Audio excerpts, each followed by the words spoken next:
Hey gang, Ronan here. As you can see, in this game I am playing the Tier 8 Tech Tree German aircraft carrier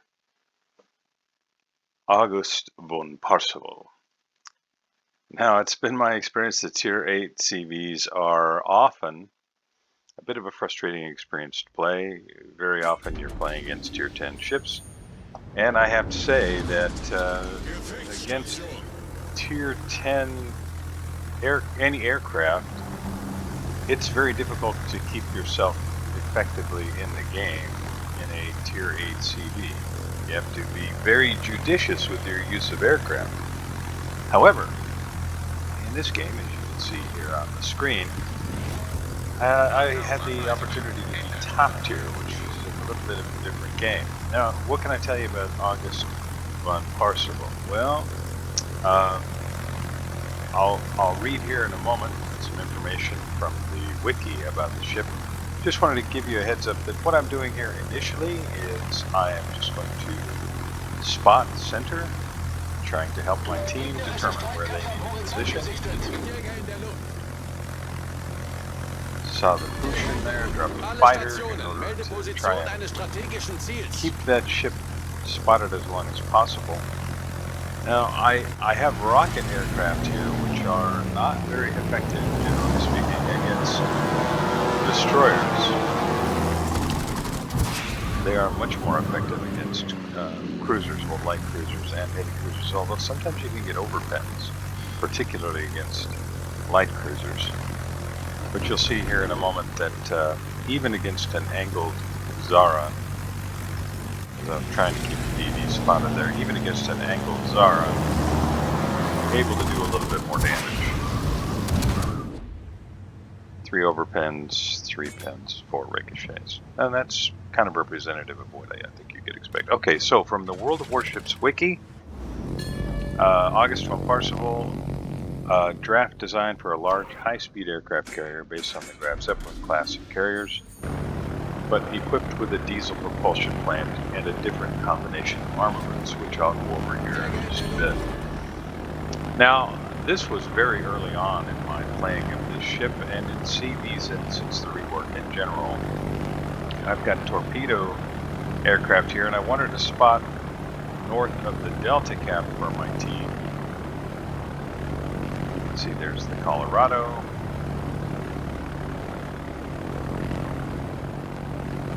I want to take a look on this other side as well.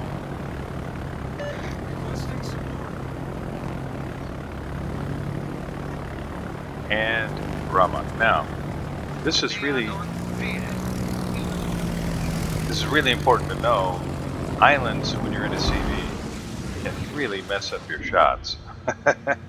So what ends up happening is you're flying over islands, you're increasing your altitude, which pushes your reticule farther out. Your targeting area where you normally see on the water. You see this kind of oblong shape here. But if you're flying over an island, that pushes farther forward of you, which makes it almost impossible to target whatever you're hoping to shoot. Now, I realize now that you want to make your approach over the water instead of over the island. Now watch what happens here. My reticule is in the island, right? There's no way I'm going to land a shot on this thing. The only chance I have is if I approach across the water. But I can help keep him spotted. So I've dropped a fighter there, and I'm just hoping to keep him visible for my teammates as I change aircraft here and hit the wrong one and bring some torpedoes into the game. So the ship itself, it's 263 meters long with 31.8 meter beam, 29,600 tons, 51,400 is your base HP. Turning radius 1,140 meters. Rudder shift time base is 13 seconds. Torpedo protection 16%. Fire resistance 20%. Now we'll take a look at I get an opportunity to drop the Colorado with some torpedoes here. slowing down maybe a little. Yeah, you see they're only at 34% flood chance, minus whatever the torpedo protection happens to be on the ship. 34% is, it's not good at all. And I have found it is very, very difficult to get floods with this ship. Okay, so we're going to take a look now at the airstrike aircraft. So you've got, let's see, we got bombers, attack aircraft. Okay, attack aircraft. So these are the rocket planes, which have a 10-kilometer detectability circle. You've got 3 squadrons, 3 rockets each, and 1.5-second firing delay. These are, of course, AP, max damage 2,350 per rocket. You'll see later in the game against cruisers, both heavy and light cruisers, if they're not angled, you can pick up some Citadel shots, and I did manage to pick up a couple. These can pen 184 millimeters, so against cruisers in particular, it's particularly effective. But here I'm looking for the Raman. I'm hoping to be able to show you that with the Raman. But this guy, he played well. He angled very well. Made it very difficult for me to land shots, let alone Citadel shots. And the threshold, armor penetration threshold, is 25 millimeters.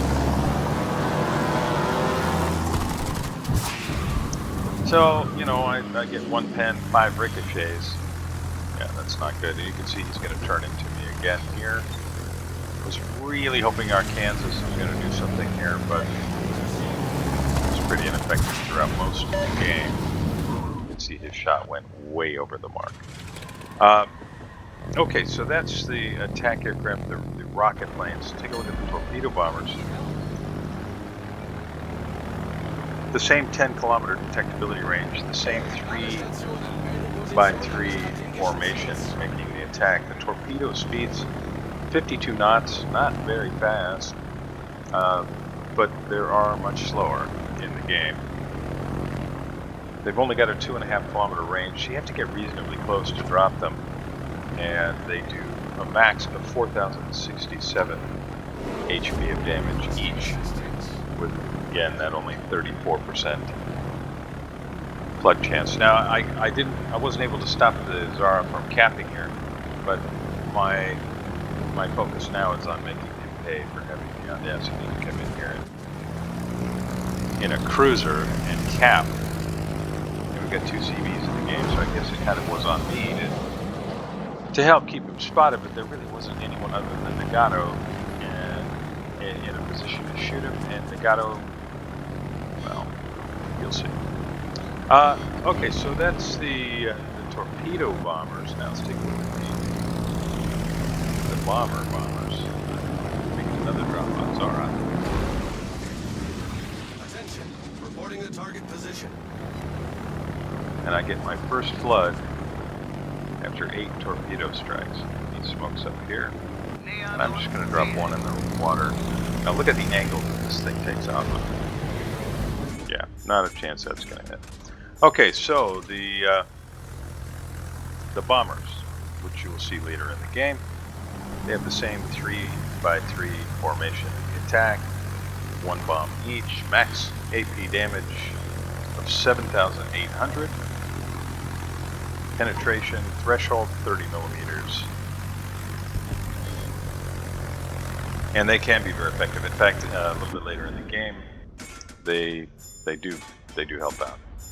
Now, I put this on the screen, map view is the M key, because when you're playing a CV, it's important to keep an eye on the minimap and to reposition yourself. And the way you're going to do that is with the M key. You don't want to sit in the ship and drive it. You want to use the M key to open the map, and then you can click waypoints on the map. Now this is what I was talking about as far as these rockets as our Cleveland finishes off the Zara. If you catch a broadside cruiser, you can do some significant damage. So we're down 4 ships, the red team is down 6 ships. This is looking pretty good for us. However, this is 4 ships, things can change, and in fact they do. I also want to point out that the reticule that's in the replay is pushed out a little farther than it is actually in the game. So it looks like I have no idea how to aim, but in fact, that is just an issue, call it, with the replays. So I'm trying to exhort my team to get out of the area they're all hiding up there. 10 minutes left. That's I don't have much damage. I say hiding. Look at our Kansas. That's really kind of where my focus was. He's so far back. He's still untouched. Now I was hoping to make a run on the Otago here with the torpedo planes. I'm waiting here, kind of flying outside, hoping that he's going to get far enough away from the island that I'll be able to drop him. But you're going to see that it looks like I'm gonna, and then whoop, they get pushed right over the top. I was still over the island, and they're not going to have enough time to arm. Now, there is a Bismarck right here, and I'm going to be able to make a second drop to stay out of that flak explosion. And I do manage to land some torpedoes. Now I'm concerned for our Ryujo, and he is he's being chased.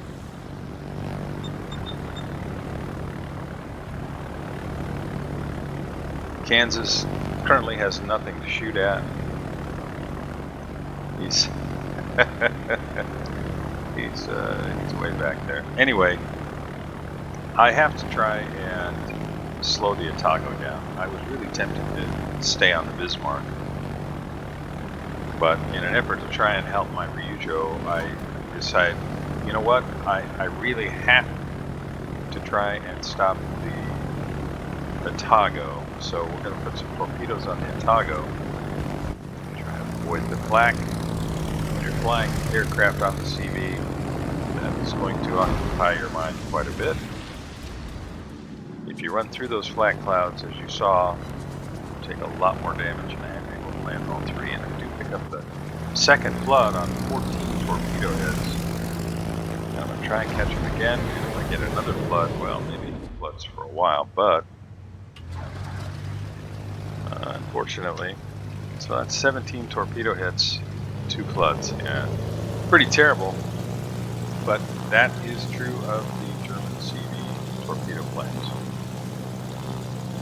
So right now, we're still down 4 ships. The red team is still down 6 ships, but they have a 3-cap advantage as I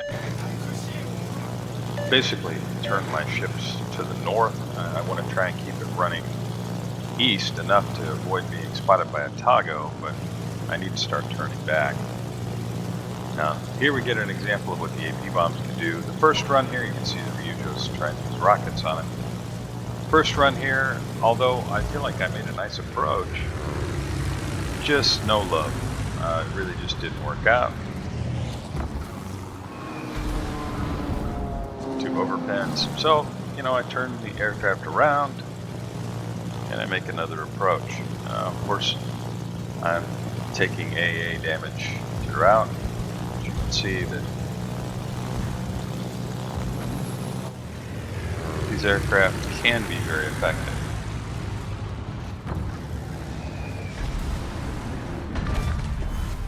Double Citadel, and I'm able to finish off the Otago. And that's not too bad. I mean, 12,439 HP of damage on 2 Citadel hits is not earth-shaking, but especially in the latter part of the game, down to just over 6 minutes, most ships have taken damage, other than our Kansas, of course, but ships that are banged up, you're able to finish off them because you have the speed and the ability to locate and chase down.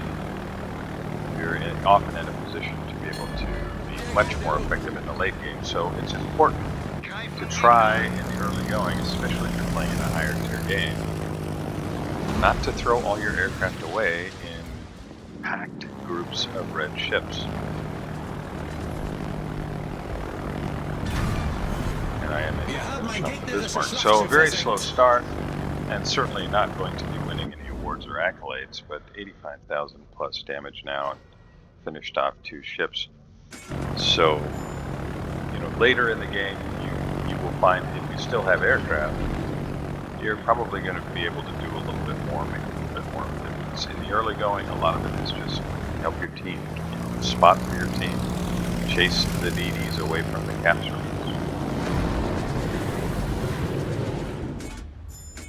You can see I'm turning the ship around now. Both the Otago and the Bismarck have been eliminated.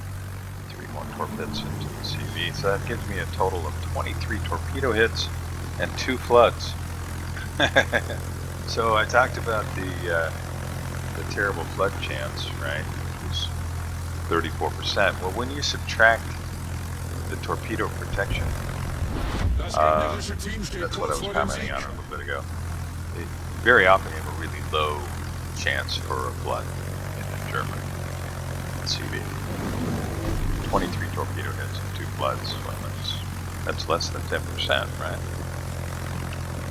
I'm trying to get over here and drop a fighter for our Cleveland because I'm sure that the enemy CVs are trying to finish him off. He's really banged up. And this game got a whole lot closer in the last minute or 3, right? But not able to help enough. So I'll just see if I can't chunk some damage off of Ishimahari.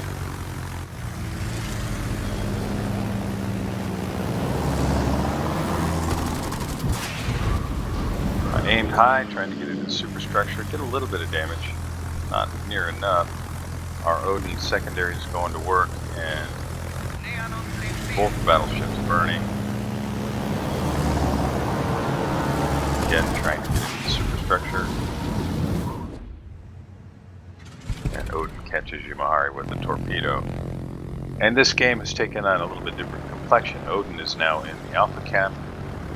Kansas, I have no idea what Kansas is doing.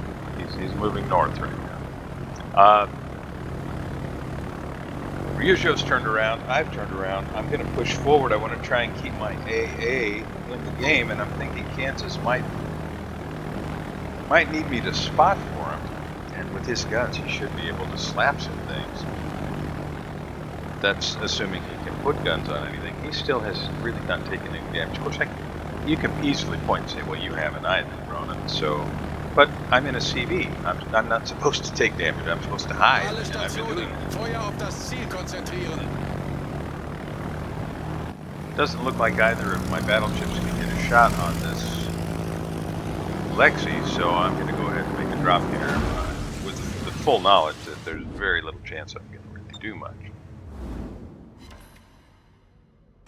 Landed 3, a little bit of chip damage, and you can see a shot did come in from Kansas. Did a quick reposition of where I was heading. You can see Ryujo is angled north a little bit, and so am I. And in a moment, I'm going to need to change it. Head back down toward him. He's pretty banged up, and because the score is so close, I mean, look at it, 841 to 840.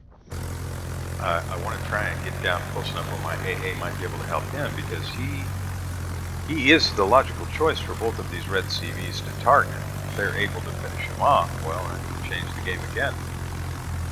In the meantime, I'm spotting for the Kansas. I'm hoping he's going to be able to get guns on something. But look at his position. He's pushing farther south into that Charlie Cap, as I kind of expected he might. And he did get a shot on the Lexington, I have to say. Did some significant damage. But Lexi's moving now to make that a little bit more difficult and keep the island that's just west of Charlie between himself and Kansas. Okay, so I got aircraft back in the air. I've got to try and provide another shot opportunity for our Kansas, because this game is really close. And you can see I've angled south now. You can see the extent of my AA bubble is that kind of light blue circle around my ship on the mini map. And so I want to try and provide some AA coverage against strikes, and it's really a lucky thing that this Lexington didn't go after our.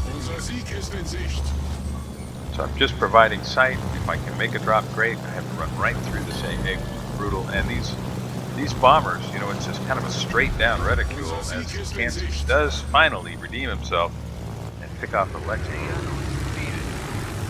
And with 16 seconds left in the game, it's all going to come down to this. Will the Seraph finish off the Ryujo as my AA goes to work? But as is the case with almost everything, it's never enough. And there's the game. We did pick up the victory just ahead of the drop on the Ryujo. He's still alive, though, with 2,051 HP. And that was a victory. Okay, so basically 108,000 damage on 26 torpedo hits, 4 bomb hits, a host of rocket hits, 77 of them, right? Came in third. Congrats to our Akazuki and Odin, both who played pretty well. The Bismarck and Lexington and Serov on the other team also played well, all getting over 1,000 HP, especially that Bismarck with almost 1,500 HP XP in a loss. You can see I put damage on a lot of things. Really smacked the Otago around. He allowed me to get his broadside with those rockets.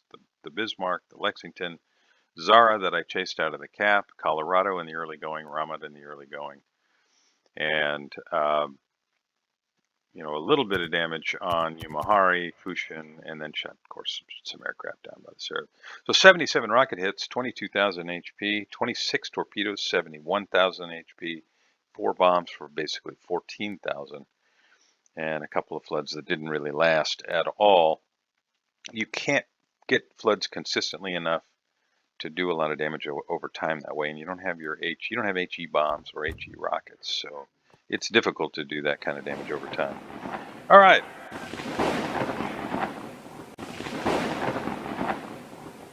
I really appreciate you spending a little time with me. I hope you enjoyed this. If you did, please like and subscribe, and I'll see you next time.